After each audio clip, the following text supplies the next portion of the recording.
الطريقة السهلة باش تصايب طابلة الكوزينة بلا ما تحتاج لا عود، ما تحتاج حتى حاجة، ما تحتاج لا مادري لا عود لا طرابيس لا حتى شي حاجة. ممكن تحتاج كادر ديال الحديد كيما كتلاحظوا، كادر ديال الحديد، وغادي تشدو وغادي تسوديه لك الحداد على المسافة تكون ديالو 60 على حسب الجليج اللي بغيتي نتا. مثلا دير 60 ولا 65، تاخد الجليج ديال 65 وغادي تفرش الجليج وغادي تحط الكياس ديالك حتى في الاسباس كتجي 4 سنتيم. وكما كتلاحظوا هاد طابلة الكوزينة عندنا واجدة، درنا بالخام جالاكسي، ساهلة، ما طلبت لينا لا وقت لا والو، طريقة ساهلة بزاف كاع.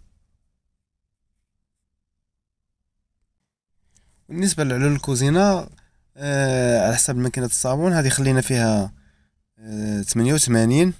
خلينا شوية الاسباس حيت الماكينة ديال الصابون فيها 84 85. خلينا شوية الاسباس